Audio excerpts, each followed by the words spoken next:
Welcome to Live DAF, your online DAF Yomi Shir.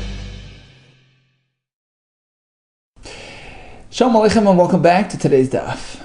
Bava Metzia, DAF Yud Beis. We are holding full eyes off the top of the Amud Gufa. Let's go back and review the halacha that we learned yesterday, which was based on the Mishnah, which says, Ra oisan rotzen achar Metzia v'chulu. So we have a landowner peering at his back window and notices some guests walking over his back lawn and looking for a Metzia, which they noticed in his property. And he gets up and says, look, I want my property to be zoiche for me. Halacha is, he keeps it.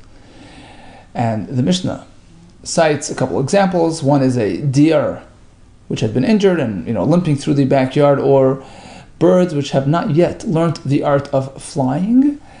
So in these cases, we say the item is more or less, secure in his property. It's not going anywhere. Amar Rabbi Yirmiyah, Amar Rabbi Yochanan, v'hu she'rotz achreinu magian, provided that he can catch up to these items. So it's considered within hand's reach. It's accessible to him, and therefore it is considered contained in his property, and he's koine.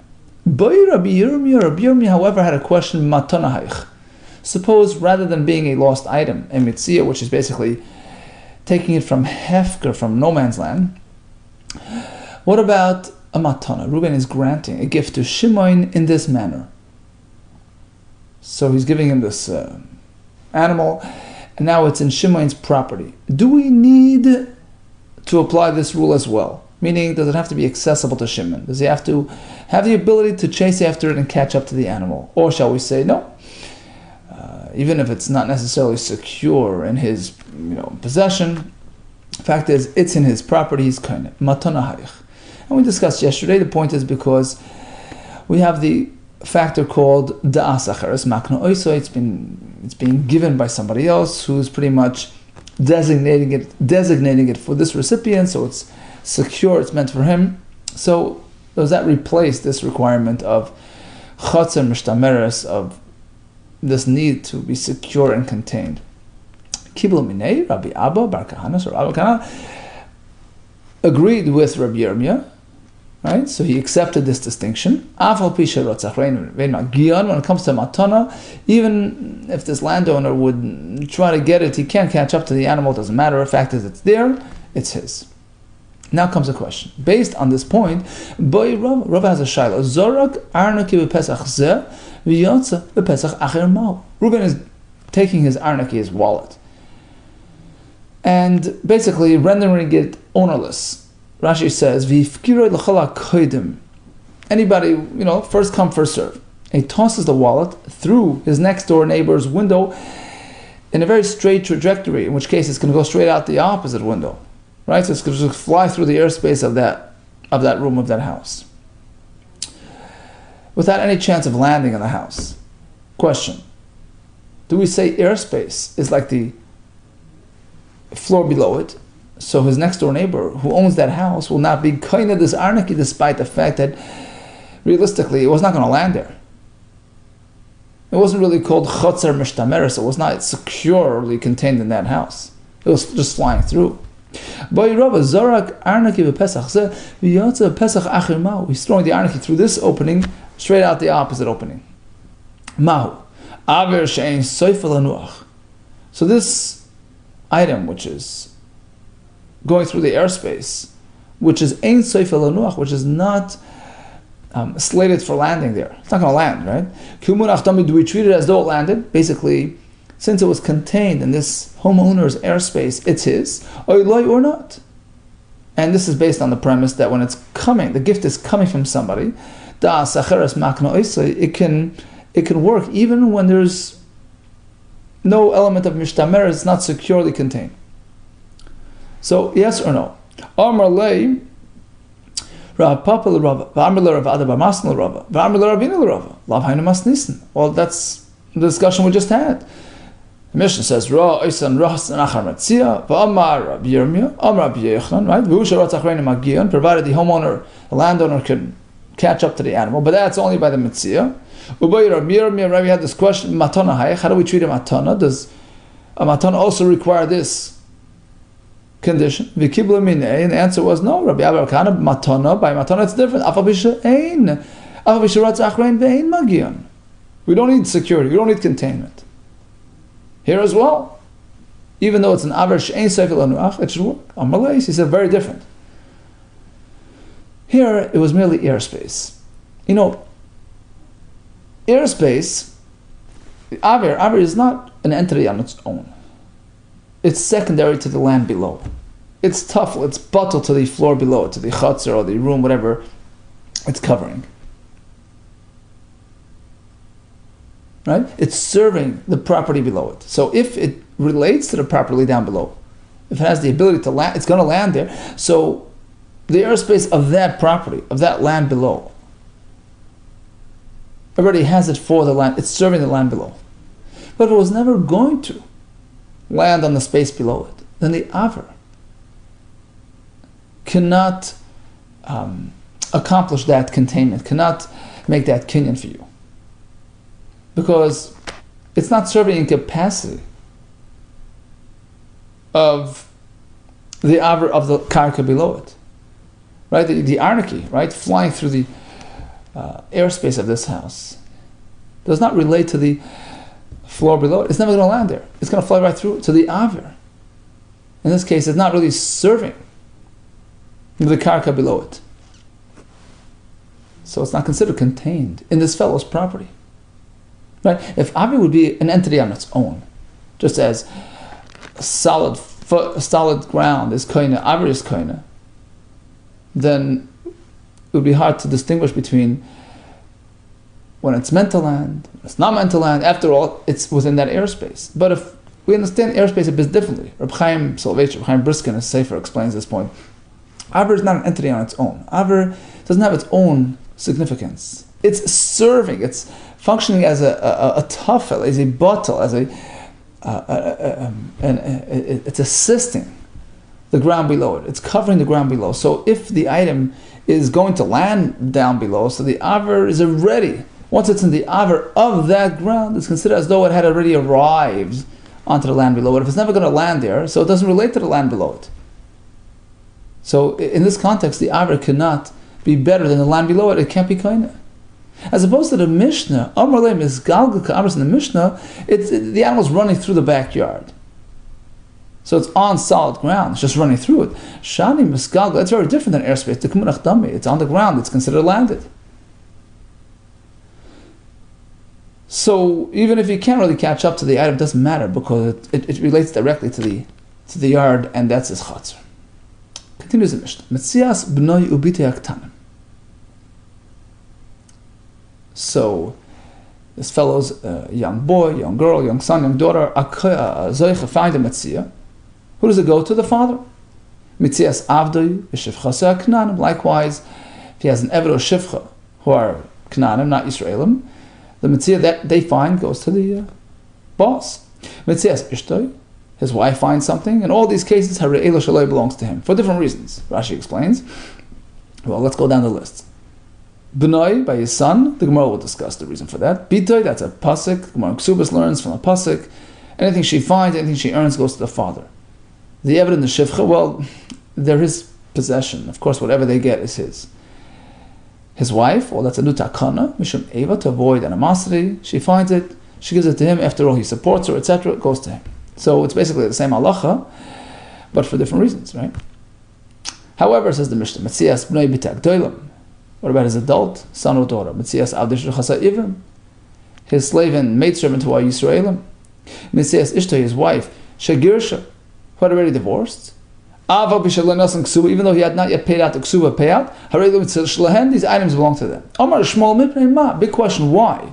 Amru metzias katan lava. Why is it that a katan's metzia goes to the father? Answer is shebeshah shemoitza. Because naturally, as soon as a kid finds something, he runs to the father, gives it to her. He doesn't need it. Maritza, it's aviv. He runs and hands it to the father. Rashi says, by definition, his agbah, his lifting of that mitzvah is for the father, so it's his father's. He doesn't hold on to it. Continues the Gemara. L'meimer the Savar Shmuel. Do you mean that Shmuel is of the opinion that katan less l'schil nafshei midaraisa minat Torah? A katan has no ability to be zech. Whatever he gets goes to the father. He doesn't have his own independent identity, his own independent ability to be zech. V'atani, listen to this brisa, which seems to contradict this point. We do give this young child independence with respect to kinyanam. We give him his own independent financial standing. V'atanya, hasoicher es hapoel yilakes b'nei achrav. If a farmer hires a worker, a Jewish worker, to collect his bundles or his, whatever, his grain. So the worker cannot bring along his young child to sweep up after him, pick up any, kernels, whatever that he may have dropped. Because, he could. He can do that. He can bring his own kid to collect these things. And Rashi says, we're speaking about those, stalks that are considered leket, right? When you drop a stalk or two, it goes to the poor people. Well, this worker is a poor man, and so is his kid, so they can sweep it up. However, if this worker is like a sharecropper, he gets 50%, a third, a quarter, he's considered like a wealthy man. He's like a landowner, in which case he's not entitled to the leket, which belongs to the aniyim. So lo yilakeh b'nei achrav, he cannot have his own son collect and sweep up behind him, because his son has the same financial standing as the father. It's all one in the same pot, right? Rabbi Yehuda, no, benkach or benkach, whether he's an ordinary worker or even a sharecropper, yilakeh b'nei b'yishte achrav, he can have his son or wife behind him collecting. You know why? Because they have independent financial status. And although the father may be considered a wealthy man halachically because he's a part owner in the field, but not the son. The son is his own man, even though he's a young boy. That's Rabbi Yossi Shita. And how do we paskin? If Amar Shmuel, we paskin like Rabbi Yossi. Halach Rabbi Yossi. There you go. So Shmuel himself goes like Rabbi Yossi, that a katan has his own schia, his own ability to acquire things, which is in direct contradiction to Shmuel earlier. That the Metzia of this young child by default goes to the father because the son doesn't have his own independent ability to be zeich. So let's try to analyze this halacha of the leket. If the katan would have his own independent zechia, his own independent ability to acquire, his own independent financial status, kiko malaket, nafshei malaket. So even though he'll hand it to his father eventually, he doesn't need the grain. But technically, when he lifted that item off the floor, it was his. His father took it from the son, which is legal, it's fine. The son was a poor man. Halachically, he's regarded as ani, with the entitlement to pick up the leket, so he gets it for himself, and he gives it to his father later. But according to Shmuel, a katan has no independent zechia. So in terms of his financial status and financial standing, he's identical to the father. Kiko malakid, love of kamalakid. So when he lifts the leket off the floor, it's lifting it for the father's sake, and the father's not entitled. The father's like a wealthy man because he's a sharecropper. So why do we allow this? How can we have family members collecting behind the father? And there's a Shmuel who passes like Rabbi Yossi. Well, Shmuel, time of the Tana, the Danka Amar. Truthfully, Shmuel himself was just, when he said that the katan has no independent zechia, he was just explaining our Mishnah, our Tana. That's the opinion of our Tana. But he himself, Shmuel himself, he held like Rabbi Yossi. Katan does have the ability to be zeichem in Torah. Asks the Gemara of Safar Rabbi Yossi, Katan is l'schil b'deraisa. Is that true? That a katan has the ability to be zeichem from hefker min Torah. V'atanan metzias cheiro shoyte v'katan yesh ba mishum gezel v'shpnei darkei shalom. If a deaf mute or a deranged or a katan finds an item, you're not meant to grab it from them in order to keep the peace, a special takana, to keep the peace. Rabbi Yossi Emer Gezel Gomer. According to Rabbi Yossi, we treat it as true theft if you take it from the katan. What does that mean? Gezel Gomer midivrei. Doesn't mean that we're not Torah. It's theirs and you're ganav midirabbanan. We consider it like real theft. No. What's the difference between just darkei shalom concerns or real theft? I mean, ultimately, the point is midirabbanan, leave it alone. Let them. Nafkamina lo tzia b'dayan. Difference is that according to Rabbi Yossi, Gezel Gomer means they can take it back from this fellow who snatched it from the katan through the dayanim court system. We treat it like true theft. Whereas Tanakama says don't take it because of darkei shalom, but once you took it, we don't deal with it in court. Bottom line is, Rabbi Yossi himself apparently does not consider the katan as one who has the ability to be Zoichem and Torah. Look, he only has it showing. Elam Abaye explains like this. You're right. Let's go back a step. Everybody, whether it's our Tana, whether it's Rabbi Yossi, they all hold that a katan has no ability to be zeicha, period. So that triggers the question regarding the farmer there, right? How can you have the kids behind him? After all, their Metzia is being done for the father, who is a wealthy man, relatively speaking, who is not meant to pick up the leket. Elam Abaye, the reason why it's allowed is because Asuha, the Chachamim treated that situation. Kimisha Holcha B'Nemoishes.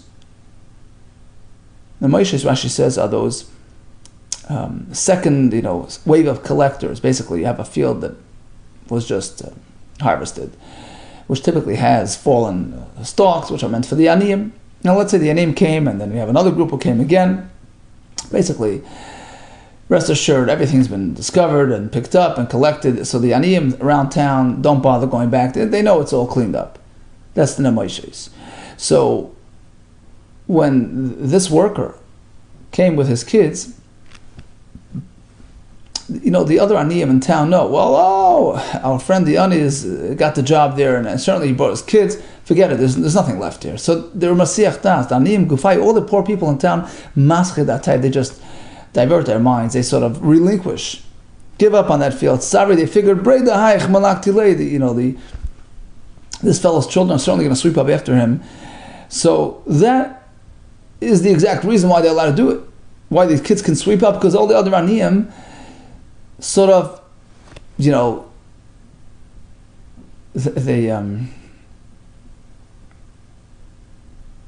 understand that there's nothing in that field for them anymore. So let's think about 1 second. You're sort of putting the cart before the horse. I don't understand. So why can't he have his sons with him? Because the other aniyim have given up. Why have they given up? Because they know he has his sons. But the only reason why he's bringing his sons because they're circular reasoning. As an example, can a person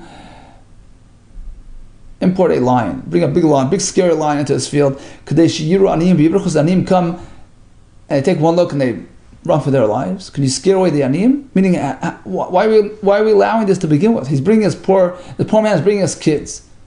And that triggers the other aniyim to be masiach das. So he's causing that. That's not allowed. Rather, Rava says a little bit of a different version of this teretz. Also, the Chacham considered she'eino zoiche kezoiche. Even though, as we said, a katan has no ability to be zoiche, but here they gave him that ability. We gave the katan the ability to be zoiche the leket, so it's his. So legally, he's allowed to pick up the leket. It's not considered his father's acquisition; it's the kid's acquisition. So why did they suddenly change the rules? My time, aniyim gufayu nichelu. It's sort of a consensus, a communal consensus. All the poor people are happy with this arrangement. Why? So that when they get the job, nilkut benayu basray, they can bring their kids to sweep up after them. So it's a communal consensus, and we allow you to do this. Bottom line. This opinion, this approach in the Mishnah, which is Shmuel's approach, is that a katan has no ability to be zeicha. His whole mindset, his whole attitude is, let it be my father's, min Torah. A katan doesn't have schia in this case, and that explains why the Metzia of the katan goes to the father. But upliga de Rab Chia bar Abba, this is in direct contradiction to a different opinion. The Amar Rab Chia bar Abba Rab Yechanan, it's unrelated to age. It's unrelated to ability to be zeicha. Rather, when the Mishnah tells us that a katan's Metzia goes to the father and not a gadol's, it's not age related. No, it's about independence. Like gadol, when it says gadol, it doesn't mean gadol mamash, an adult. But like katan, likewise, when it says a katan's findings goes to the father, we don't mean katan in age, katan mamash. Ella, we mean financial dependence or independence. Ella gadol, if he's an adult, but he's still being supported financially by the father, then his Metzia goes to the father. Just to keep the peace, right? He's an adult, but he's still relying on his father for sustenance. Zeo katan. That's what the Mishnah meant. with katan, his metzia goes to the father. Rashi says, Mishum Eva, to keep the peace, to avoid animosity. Look, I'm feeding you, I'm supporting you. It only makes sense. You find something nice, bring it to me. And likewise, katan, when we have a real katan, a young boy, but he sells a sroigim, he's busy, he has his own financial resources. He's no longer dependent on his father for his parnas. That's the gadol that the Mishnah is speaking about. He keeps his metzia. So according to this approach, it's not a halachic issue about age. It's all about whether or not the child is being supported, in which case that would dictate where the metzia should go. Continues the Gemara, metzias avdoi shevchasa ivrim. You have a Jewish slave or maid servant, they keep their findings. Why? Why? At most. He can't be worse than a worker. With Tanya, we have this brisa, which we discussed the other day.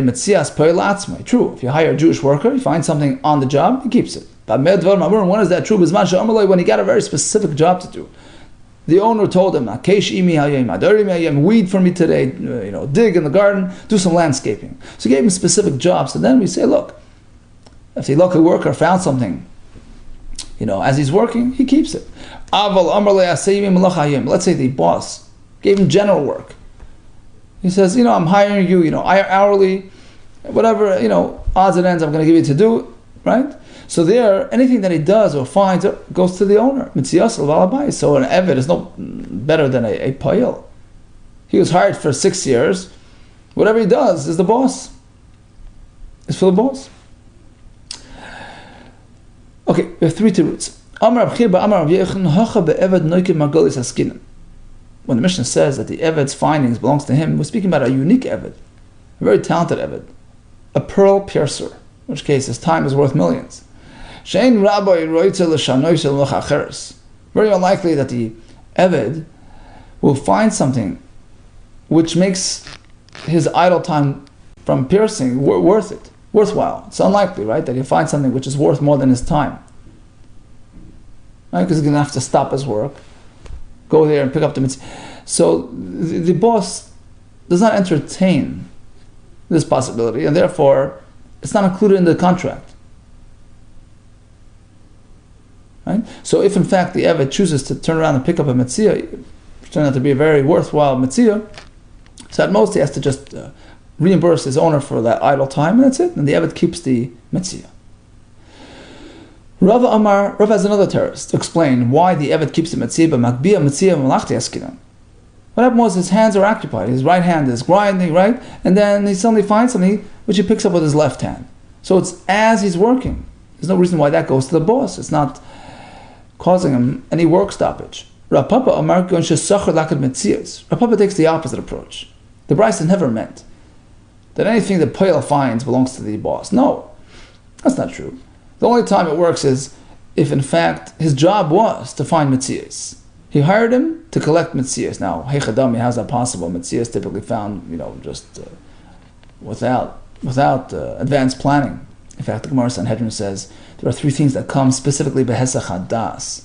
One is metzia, nachash, a snake, and Mashiach. Meir Rimenu.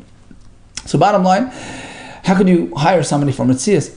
The akfi, agma b'kavri, the agma, the swamp, was swamped with kavri, with fish, from some sort of flood, some sort of overflow. So that was his job. Here, go collect the fish. So there we say, the metzias go to the boss, but typically if the fellow was hired to do some painting, if he finds a metzia, he keeps it. So bottom line, the Mishnah says, Eved Shivchas metzia belongs to them, if they're Jewish avadim and shvachas. The question is, why is he better than a poel, whose metzia goes to the owner? We have 3 tiruts. Now, here comes the question. She's a Yiddish shivcha, an amra ha'ivriya, right, which is sold as a youngster below bas mitzvah by her father. Hi shivcha echidami. What's going on with the shivcha? Ida aisish saris, if she exhibited mature pubic hairs, in which case she's an adult, my boy gabe, what's she doing by the boss? She goes free at that point. Vida loy aisish saris, if she's still a youngster. Now, if the father is around, her father, so whatever she finds goes to the father, not to the boss. If there's no father around, he has passed away, in any case, she goes free. Damar Reish Lakish, a Jewish maidservant, Koina Asmi Misasav. Once her father passes away, she leaves her master. Mirshus Adam, as she acquires herself from her master, Mikal V'Chaim, based on Al-Kal V'Chaim, Rashi brings it based on Mar Kedushin. So, what's going on with the Shifcha? V'lavi Taisav Reish Lakish. What do you mean? Reish Lakish has already been refuted there. We already, Says the Gemara, Neima Mahait Nami Tehavet Yufta. Perhaps we have another reason to refute Reish Lakish from this Mishnah. No, loy, incorrect. Loylam de Isilav. She's a youngster. That's why she's still sold. And the father is still alive and well. The question was, why does the Metzia not go to him? You're right. Umay Harein Shalahen, when the Mishnah says they keep it, it doesn't mean the girl keeps it. La Fuki the Rabba. It means to say that they, meaning the daughter, gives it to her father as opposed to her boss. Metzia's Ishta, his wife's Metzia, which came after she got divorced, she keeps it. Girsha, she divorced, right? Pshita, obviously, if he divorced her, he no longer has his husband privileges. My skin was speaking Begureshes and Megureshes. She's in limbo. She's in, she's out. What does that mean? Whenever we have this halacha, that there's an uncertainty regarding the gerushin. Rashi says, for instance, you have a husband who tosses the get to his wife, and we're not sure if it landed near her or near him. So that's a suffix. What's the halacha, says the Gemara? Until he clears up the issue, he's still has to support her. So I would think, perhaps, since he's supporting her, he gets her Metzia, just as when they were married. Time, my answer is why? Why at all? The Rabbanan grant the husband the right to her Metzia, to avoid animosity and discontent. In this case, is any case. Anyhow, there's plenty of Eva because of this divorce. So, we have no interest in preserving things, and therefore, he has no right to the Metzia. Continues the Mishnah. A fellow is walking down the street and finds a loan document indicating that Shimon borrowed 100 from Reuven. No, what does he do with the document? Depends. Achrayas Nechosim is a clause contained in the document which allows the lender to go and expropriate, repossess properties which the borrower may have sold post-loan. So that's Meshubad, right? There's a lien on those properties. So in the case of default, the Mav is entitled to those properties. So if the shtar contains that ability, that clause, lo yachzer, this finder should not be giving it back to the Mav. Should Bezdin Nefraim, because Bezdin is going to act upon it and going to expropriate from the customers. So don't give it back. The Gemara will explain exactly what the concern is. Evidently, we're questioning the validity of the shtar, right? So now, let's say the shtar does not contain that empowerment, that ability. No harm done. Yachzer, give it back. She'ain Bezdin Nefraim, because in any case, Bezdin is not going to collect from the customers. Whose shita is that? Either way, whether it's in there or not, don't return it to the lender. Because even when there's no specific, explicit achrayas nechasim, still Bezdin treats it as a regular shtar, shebezdin nefraim mehen, and therefore you can cause harm, hold on to it. Now, what exactly is going on? What's the borrower claiming? Chayiv means the alleged borrower who is obligated, right? He admits, he concedes. The shtar is a perfect shtar, so what's the problem? Everybody's happy. So even if the shtar has that achrayas nechasim clause, so why hold on to it? Give it back to the lender. He's agreeing that it's fine. If the leiver is opposing the validity of the shtar, he's claiming that there's something wrong with it, or right? So then, even if there is no achrayas nechasim in the shtar, why return it to the lender? What right do you have to do that? True. It won't empower him to collect from the shabadim, from the buyers, but he'll still collect from the available assets in the hands of the leiva, and leiva is yelling and screaming that it's forged or paid up, all right? We're speaking that the leiva is in full agreement. So why shouldn't you return it? We're concerned that it's predated, which expands the malva's reach beyond where he should be reaching. Perhaps the document was drafted Pesach time, Nisan time. He intended on borrowing then, so he dated it Nisan. But ultimately, he only borrowed Tishrei time with that predated shtar, and that's going to create a situation where the Malva will be able to expropriate, repossess from the lekuches, from these poor buyers who have purchased lands between Nisan and Tishrei, which is illegal, right? It's not legal to go repossess their lands, which they purchased pre-loan. So don't give it back. If that's your concern. So, kol shtori dasal kaman. Every loan document that presents itself before the Bezdin, well, we should have the same suspicion. We should be concerned, that it's predated. No, kol shtori leirei. Typically, a document has no suspicion on it. There's nothing wrong with it. Why should we suspect? Hani rei, but these documents, the one that was found in the street, it's fishy. The fact that it's fluttering in the street casts doubt on its validity, on its accuracy, on its authenticity. Rashi says, Hoyel v'nafal Isra, once it's on the street, it's suspicious. Reason tells us that if it would be a perfectly fine star, he would hold on to it if it has value. What's it doing in the street? Because could be it's not kosher. Asks the Gemara, okay, what about a Mishnah Bava Basra, which says, we're allowed to write a document by order of the borrower, even if the lender is not here. So we never actually witnessed lending of money. No problem. Why? How can you do that? How can we go and do this? Let's be concerned. True. He plans on borrowing, but maybe it took 6 months to borrow, and now he's going to borrow with a shtar written today, which is predated. He's going to collect from these buyers who purchased between Nisan and Tishrei unjustly. That Mishnah, which allows, is speaking about a special shtar, which has a special clause called hakna, where the borrower is granting the future lender rights to collect from today. I'm committing everything from today. It's a full commitment. So there's no issue of predating there. Asks the Gemara. Okay, so then let's go back to our Mishnah.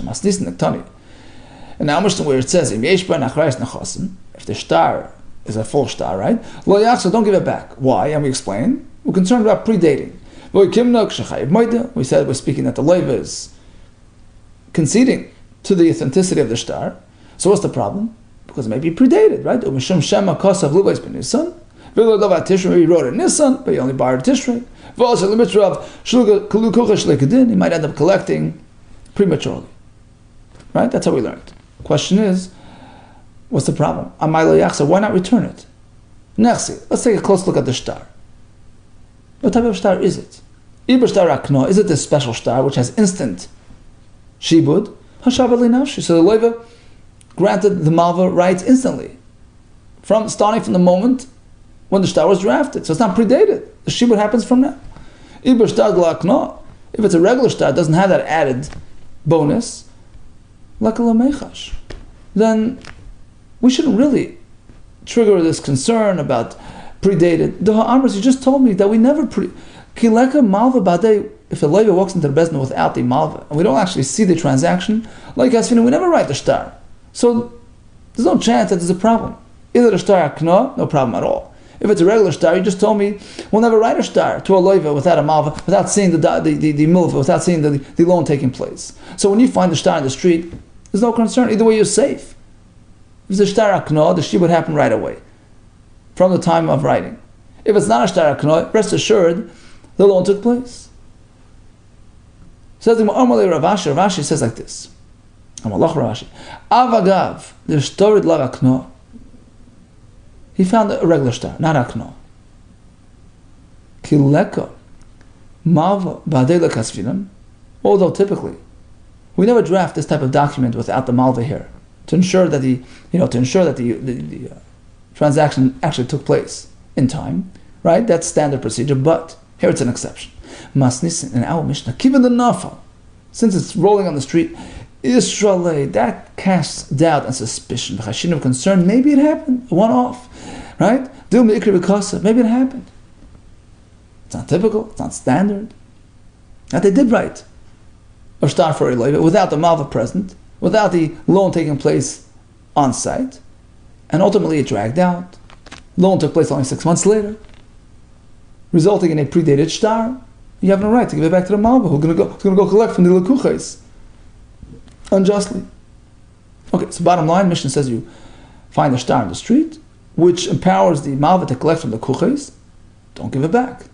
According to this approach, which is Rav Ashi's approach, Rasi, which is the first of three approaches coming up, we're speaking that the loiva is in full agreement that the star is real. So what then is the problem? Maybe it's predated. Typically we don't write a star without a malva, without seeing the... But here, since it's rolling in the street, it casts doubt. And it leads us to suspect that perhaps it's predated. Therefore, hold on to it. Don't give it to the malva. Let's recap the Gemara. Till then, we had the story of Chatzar Mishtameres, this fellow throwing the arnaki through the Aver, Shein Sefer Lanuach, which the Gemara says doesn't work because it's just airspace which is not going to relate to the karka below. We had our Mishnah with two portions, right? One part of the Mishnah speaks about things where Metzia is to go back to the father or to the boss, whether it's a Bnei Yibitei Ktanim. We had two reasons for that. Either because halachically the child has no koyach to be zeich, or it's all about the fact that he's being supported by the father, right? So it depends if he's being supported or not. And then it goes to the father Mishum Eva. We have the loch of Bitei Aktanim, we have Mitzias Avdei Shel Chasei Aknanim, Mitzias Ishtoi, all these belong to the husband, to the boss, right? Whereas if they're Gdoilim, or Avdei Shel Chasei Ivrim, Ishtoi Shel Girsha, in all those cases, the Mitzia belongs to them. All the best to you, and Atzlacha Rabbah.